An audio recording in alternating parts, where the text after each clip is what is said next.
നമസ്കാരം. പ്രധാനമന്ത്രി നരേന്ദ്രമോദി തിരുവനന്തപുരത്ത് എത്തുമ്പോൾ അദ്ദേഹത്തിന് വലിയ രീതിയിലുള്ള ഒരു സുരക്ഷാ സന്നാഹം SPG ഒരുക്കാറുണ്ട്. മോദി മറ്റ് സംസ്ഥാനങ്ങളിൽ ഒരു പര്യടനത്തിന് പോകുന്ന സമയത്ത് അല്ലെങ്കിൽ മറ്റ് സംസ്ഥാനങ്ങളിൽ സന്ദർശനം നടത്തുന്ന സമയത്ത് വലിയ രീതിയിലുള്ള ഒരു പ്രൊട്ടക്ഷൻ SPGയുടെ ഭാഗത്തു നിന്നും ഉണ്ടാകാറില്ല.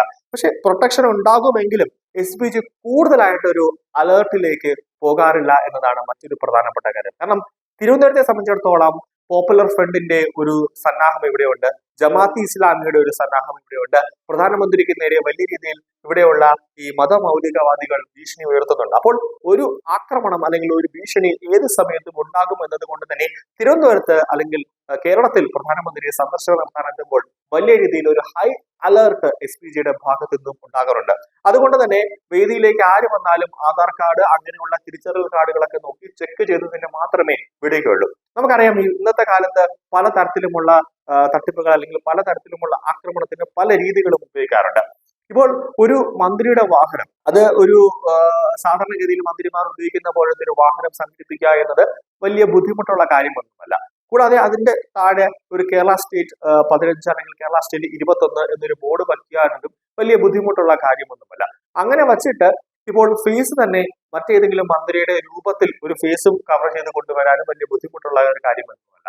അപ്പോൾ എന്തെങ്കിലും ഒരു പ്രശ്നം ഉണ്ടായാൽ അല്ലെങ്കിൽ പ്രധാനമന്ത്രിക്ക് നേരെ എന്തെങ്കിലും ഒരു ആക്രമണം ഉണ്ടായാൽ അതിന്റെ പൂർണ്ണ ഉത്തരവാദി എന്ന് പറയുന്നത് SPG ആയിരിക്കും. അപ്പോൾ അതിൽ SPG തന്നെ അതിന്റെ ഒരു ഉത്തരം പറയേണ്ടി വരും. അതുകൊണ്ട് തന്നെയാണ് തിരുവനന്തപുരത്ത് ഒരു പ്രധാനമന്ത്രി എത്തുന്ന സമയത്ത് അല്ലെങ്കിൽ കേരളത്തിൽ പ്രധാനമന്ത്രി നരേന്ദ്രമോദി സന്ദർശനം നടത്തുന്ന സമയത്ത് ഹൈ അലേർട്ട് ആയിരിക്കും. അതിന് BJP പ്രവർത്തകനായിരുന്നാലും ശരി തന്നെ, നരേന്ദ്രമോദിയുമായിട്ട് അടുത്ത ബന്ധമുണ്ട് പറഞ്ഞാലും ശരി തന്നെ, ആരാണെന്ന് പറഞ്ഞാലും ശരി തന്നെ, അവർക്ക് പരിശോധന നടത്തി ബോധ്യമായതിനു ശേഷം മാത്രമേ SPG ഉദ്യോഗസ്ഥർ ആ വ്യക്തിയെ പ്രധാനമന്ത്രിയുടെ അടുത്തേക്ക് കടത്തിവിടുകയുള്ളൂ എന്നതാണ് മറ്റൊരു പ്രധാനപ്പെട്ട കാര്യം. നിലവിൽ മുഖ്യമന്ത്രിയുടെ അടുത്തേക്ക്, അതായത് പിണറായി വിജയന്റെ അടുത്തേക്ക് പോകുന്നത് പോലെ പ്രധാനമന്ത്രിയുടെ അടുത്തേക്ക് പോകാൻ ശ്രമിച്ച MP രാജേഷിനെ SPG ഉദ്യോഗസ്ഥർ തടഞ്ഞു വെച്ചു അല്ലെങ്കിൽ പിടിച്ചു വെച്ചു എന്നൊരു വാർത്തയാണ് പുറത്തേക്ക് വന്നത്. അതായത് പ്രധാനമന്ത്രിയുടെ പരിപാടിയിൽ പങ്കെടുക്കാനെത്തിയ മന്ത്രി MP രാജേഷിനെ SPG ഉദ്യോഗസ്ഥർ തടഞ്ഞു വെച്ചു.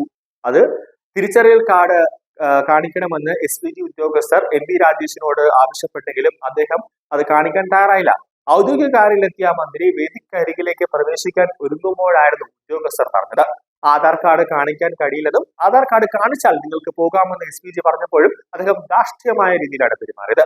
പ്രധാനമന്ത്രിയുടെ ഓഫീസ് ക്ഷണിച്ചിട്ടാണ് താൻ എത്തിയതെന്നും മന്ത്രി അറിയിച്ചെങ്കിലും സുരക്ഷാ മാനദണ്ഡങ്ങൾ അനുസരിച്ച് ആധാർ കാട്ടണമെന്ന് ഉദ്യോഗസ്ഥർ ശാഠ്യം പിടിച്ചു. ഇതിനിടെ സംസ്ഥാന പ്രോട്ടോകോൾ വകുപ്പിലെ ഉദ്യോഗസ്ഥർ ഇടപെട്ടിട്ടും SPG ഉദ്യോഗസ്ഥർ വഴങ്ങിയില്ല. ഇതോടെ പരിപാടിയിൽ പങ്കെടുക്കേണ്ട എന്ന് തീരുമാനിച്ച് മന്ത്രി തിരികെ നടന്നു. ഈ സമയം പരിപാടിയിൽ പങ്കെടുക്കാനെത്തിയ മേയർ VV രാജേഷ് ഇത് കണ്ട് ഇടപെടുകയും ആധാർ പരിശോധിക്കാതെ തന്നെ മന്ത്രിയെ വേദിയിൽ പ്രവേശിപ്പിക്കണമെന്ന് മേയർ ആവശ്യപ്പെട്ടു. പക്ഷേ SPG ഉദ്യോഗസ്ഥർ അതിന് തയ്യാറായില്ല. കാരണം അവർക്ക് അവരുടേതായ പ്രോട്ടോകോൾ ഉണ്ട്. പക്ഷെ അല്പ നേരത്തെ തർക്കങ്ങൾക്കൊടുവിലും BJPയുടെ മുതിർന്ന നേതാക്കളും മേയറും ഒക്കെ ഇടപെട്ടതിന് ശേഷമാണ് വലിയ രീതിയിലുള്ള സമ്മർദ്ദം ചെലുത്തിയതോടുകൂടിയാണ് SPG ഉദ്യോഗസ്ഥർ വഴങ്ങിയത്. അതേസമയം വ്യാഴാഴ്ച നിയമസഭാ സമ്മേളനം കഴിഞ്ഞ് പാലക്കാട്ടേക്ക് മടങ്ങാൻ തീരുമാനിച്ചിരുന്ന MP രാജേഷ് പ്രധാനമന്ത്രിയുടെ ഓഫീസിൽ നിന്നും ക്ഷണം ലഭിച്ചതോടെ യാത്ര റദ്ദാക്കി തിരുവനന്തപുരത്ത് തങ്ങുകയായിരുന്നു. വഴിയോര കച്ചവടക്കാർക്ക് വായ്പയും ക്രെഡിറ്റ് കാർഡും നൽകുന്ന PM സ്വനിധി പദ്ധതിയുടെ കേരളത്തിലെ ഉദ്ഘാടനം പ്രധാനമന്ത്രി നിർവഹിക്കുന്നതിന്റെ ഭാഗമായാണ് MP രാജേഷിനെ ക്ഷണിച്ചത്. ഈ പദ്ധതി നടപ്പാക്കുന്നത് സംസ്ഥാനങ്ങളിലെ തദ്ദേശ വകുപ്പിന്റെ കൂടി സഹകരണത്തിലാണ്.